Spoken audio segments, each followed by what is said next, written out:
भयंकर बारिश के बीच एक बूढ़ा भेड़िया लकड़ियां जलाते हुए तेज आवाज में मंत्र पढ़े जा रहा था।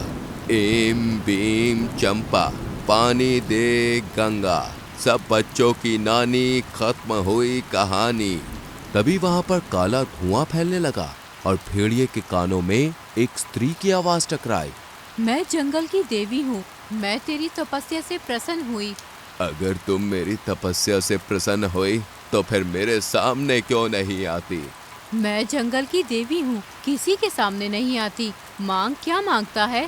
मुझे एक ऐसी शक्ति प्रदान करो जिससे मैं बुराई का नाश कर सकूं और बुराई फैलाने वाले जंगली प्राणियों का सर्वनाश कर सकूं और किसी को भी वरदान दे सकूं। ठीक है, लेकिन याद रखना, तेरी सिद्ध अभी पूरी तरह से सफल नहीं हुई है। तेरी सिद्ध जब ही पूरी होगी जब तेरे मुंह का निकला हुआ झूठा फल या मांस कोई शेर चखेगा। ऐसा करते ही तेरी सिद्ध पूरी हो जाएगी और तूने जो मांगा है तुझे मिल जाएगा। हाँ, सिद्धि पूरी होने से पहले तेरी बात न मानने पर तू किसी भी प्राणी को केवल एक श्राप दे सकता है।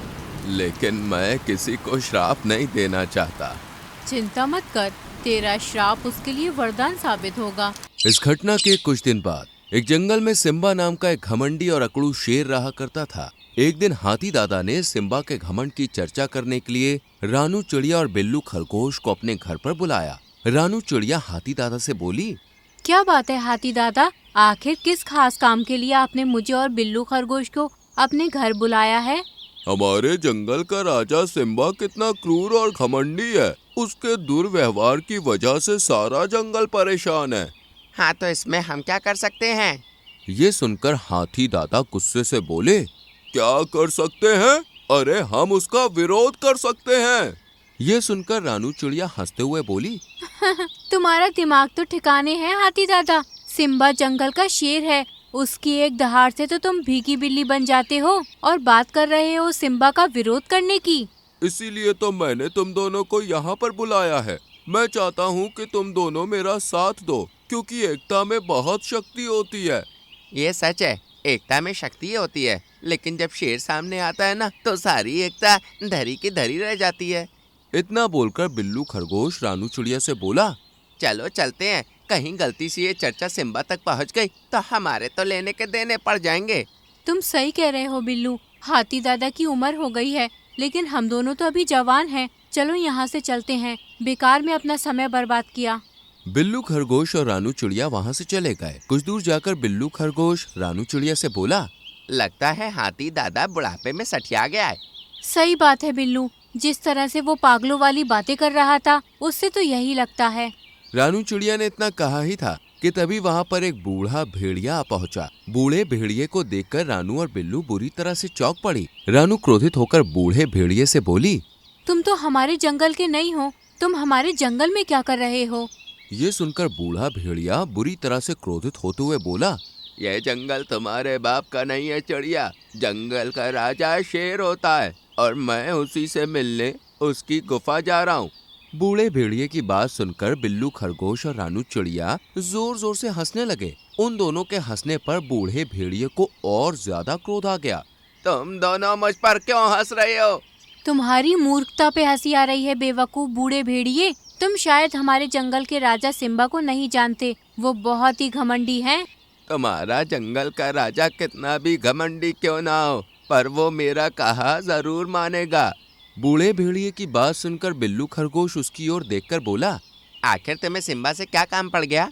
दरअसल मैंने एक सिद्धि प्राप्त की है और वो सिद्धि तभी सफल हो सकती है जब कोई शेर मेरे मुंह का निकला हुआ झूठा फल या मांस चख ले। और मुझे विश्वास है कि तुम्हारे जंगल का राजा सिम्बा मेरा झूठा जरूर चखेगा। इसके बदले वो मुझसे जो कुछ भी मांगेगा मैं उसे दे दूंगा। इतना कहकर बूढ़ा भेड़िया वहाँ से आगे बढ़ गया। उसके जाते ही रानू चिड़िया बिल्लू खरगोश से बोली, ये बूढ़ा भेड़िया जरूर मरेगा। कुछ ही देर में बूढ़ा भेड़िया शेर की गुफा के अंदर सिम्बा शेर के सामने खड़ा हुआ था। सिम्बा शेर बूढ़े भेड़िए को देखकर हंसते हुए बोला, क्या भेड़िए इतने मूर्ख हो गए कि मरने के लिए मेरी गुफा में ही चले आ रहे हैं? देखो, मैं कोई मामूली भेड़िया नहीं हूँ, बल्कि एक चमत्कारिक भेड़िया हूँ। मैंने एक सिद्धि प्राप्त की है मगर वो सिद्धि तभी सफल होगी जब कोई शेर मेरे मुंह का निकला हुआ झूठा फल या मांस चख ले। तुम मेरे मुंह का निकला हुआ झूठा चख लो, उसके बदले तुम जो कुछ भी मुझसे वरदान मांगोगे मैं तुम्हें दे दूंगा। बूढ़े भेड़िए की बात सुनकर सिम्बा क्रोधित होते हुए बोला, इससे पहले कि मैं तेरी बोटी बोटी नोच लूं, चल निकल यहाँ से। मुझे तेरा कोई वरदान सरदान नहीं चाहिए। सिम्बा के इतने भी बुरे दिन नहीं आए कि वो एक बूढ़े भेड़िए का झूठा चखे। चल जल्दी से पतली गली से निकल ले। ये सुनकर बूढ़ा भेड़िया बुरी तरह से क्रोधित होता हुआ बोला, तूने मेरा अपमान किया है सिम्बा, तुझे इसका खामियाजा भुगतना पड़ेगा। तुझे अपने शेर होने पर बहुत घमंड है ना, तो मैं तुझे श्राप देता हूँ कि मेरे जाते ही तू पक्षी में परिवर्तित हो जाएगा, और जब तक तू किसी शेर का झूठा नहीं चखेगा तब तक तू अपने असली रूप में नहीं आ सकेगा।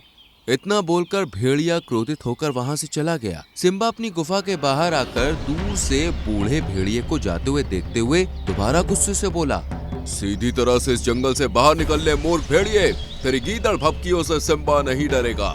सिम्बा ने इतना कहा ही था कि तभी उसके पड़ोसी जंगल का राजा ब्रूनो नाम का शेर वहां पर आ पहुंचा और गुस्से में सिम्बा से बोला, ना जाने कब से तेरी घात लगाकर बैठा हूँ कि तू कब मुझे अकेला मिले और मैं तेरा काम तमाम कर दूं।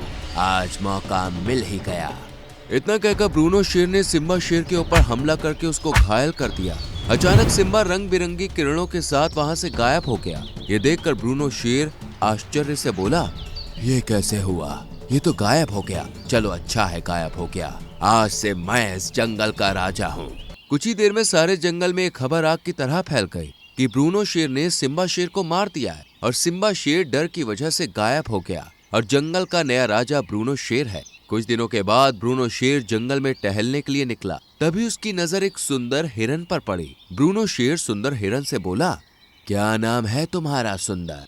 मेरा नाम चंपक है। जंगल के नए महाराज, आपने बहुत अच्छा किया जो सिम्बा शेर को मार दिया। सिम्बा शेर बहुत ही अकड़ू और घमंडी था। देखो, ये सच है कि तुम्हारा पुराना राजा सिम्बा अकड़ू और घमंडी था, परंतु वो मेरी तरह क्रूर नहीं था। आप क्या कहना चाहते हैं महाराज? जानते हो, मैं सिम्बा को मारकर इस जंगल का राजा क्यों बना? क्योंकि मैं अपने जंगल के सारे जानवर को मारकर खा गया था और मेरे जंगल में कोई प्राणी बचा ही नहीं। इतना बोलकर ब्रूनो शेर ने चंपक हिरन को मार दिया और उसे खा गया। उस दिन के बाद ब्रूनो शेर ने जंगल में आतंक मचा दिया और एक दिन ब्रूनो शेर ने मगरमच्छ का ही शिकार कर दिया। मगर उसका शिकार करते समय ब्रूनो शेर के मुंह में मगरमच्छ की हड्डी फंस गई। ब्रूनो शेर दर्द से तड़प उठा और उस दिन से उसने शिकार करना बंद कर दिया। जब ये बात रानू चिड़िया को पता लगी, वो बिल्लू खरगोश से बोली, जंगल के नए राजा के मुंह में मगरमच्छ की हड्डी फंस गई है, जिसकी वजह से वो चाहकर भी शिकार नहीं कर पा रहा है। तुम सही कहती हो। तभी वहाँ पर मीनू मौसी उड़ती हुई आ पहुंची। मैं तो यही प्रार्थना कर रही हूँ रानू कि ये हड्डी उसके मुंह में जीवन भर फंसी रहे। तभी उन सब की नजर एक सारस पर पड़ी जो कि शेर की गुफा की ओर जा रहा था। रानू चिड़िया उस सारस से बोली, अरे तुम शेर की गुफा में क्यों जा रहे हो मूर्ख सारस? क्यों, क्या हुआ? अरे ब्रूनो शेर तुम्हें खा जाएगा। रानू चिड़िया डरते हुए सारस से बोली, वो तो तुम्हारी किस्मत अच्छी है कि इस समय ब्रूनो शेर के मुंह में मगरमच्छ की हड्डी फंसी हुई है, इसलिए वापस लौट जाओ। नहीं, एक बार जब मैं आगे कदम बढ़ा लेता हूँ तब मैं पीछे कभी नहीं हटता। इतना बोलकर सारस जंगल की ओर चल दिया। सारस के जाते ही बिल्लू खरगोश बोला, ये मूर्ख सारस जरूर मरेगा। मीनू मौसी बिल्लू खरगोश और रानू चिड़िया से बोली, मुझे तो गड़बड़ लग रही है दोस्तों, चलो चलकर देखते हैं। मीनू मौसी की बात सुनकर रानू चिड़िया और बिल्लू खरगोश चोरी छुपे दबे कदमों से उस सारस के पीछे पीछे चलने लगे। कुछ ही देर में सारस ब्रूनो शेर की गुफा में पहुंच गया। सारस को देखकर ब्रूनो शेर उदासी से बोला, मुझे एक सारस की ही तलाश थी। एक मगरमच्छ की हड्डी मेरे मुंह में फंसी है जो कि निकल ही नहीं रही। उसकी वजह से मैंने काफी समय से मांस भी नहीं खाया। अगर तुम हड्डी मेरे मुंह से निकाल दोगे तो मैं तुम्हें हमेशा के लिए अपना सलाहकार घोषित कर दूंगा। सारस ने तुरंत शेर के मुंह से हड्डी निकाल दी। मुंह से हड्डी निकलते ही ब्रूनो शेर हंसते हुए सारस से बोला, अब तुम नहीं बचोगे। इस जंगल के सारे सारस को तो मैंने पहले ही मारकर खा लिया है और तुम भी मरने के लिए यहाँ पर चले आए। तभी रंग बिरंगी किरणों के साथ वो सारस सिम्बा शेर में परिवर्तित हो गया। मुझे देखकर बड़ा आश्चर्य हो रहा होगा। तूने उस दिन अचानक से मुझ पर हमला करके मुझे घायल कर दिया था, लेकिन आज मैं तुझे नहीं छोड़ूंगा। इतना बोलकर सिम्बा शेर ने ब्रूनो शेर के ऊपर हमला करके उसे खत्म कर दिया। तभी वहां पर रंग बिरंगी किरणों के साथ वही बूढ़ा भेड़िया प्रकट हो गया। सिम्बा शेर बूढ़े भेड़िए से बोला, मुझे क्षमा कर दो। जब ब्रूनो ने मुझ पर हमला किया तब मैंने स्वयं को दूसरे जंगल में अपने आप को एक सारस के रूप में पाया, और जब मुझे पता लगा कि ब्रूनो शेर मेरे जंगल के प्राणियों को मार कर खा रहा है तो मुझे बहुत ज्यादा अफसोस हुआ। लेकिन जब मुझे पता चला कि उसके मुंह में मगरमच्छ की हड्डी फंस गई है, मैं समझ गया कि यह आपका दिया हुआ श्राप था। आपने मुझे सारस के रूप में इसलिए परिवर्तित किया था कि मैं अपने ही दुश्मन के मुंह की झूठी हड्डी निकाल कर फेंकूं। अब तुम जैसा कहोगे मैं वैसा ही करूंगा। तुम मुझे झूठा फल या मांस दे सकते हो।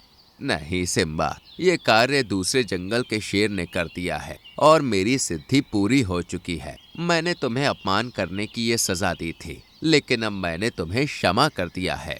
इतना बोलकर बूढ़ा भेड़िया रंग बिरंगी किरणों के साथ वहां से गायब हो गया। मीनू मौसी, रानू चिड़िया और बिल्लू खरगोश की समझ में सारा माजरा आ चुका था।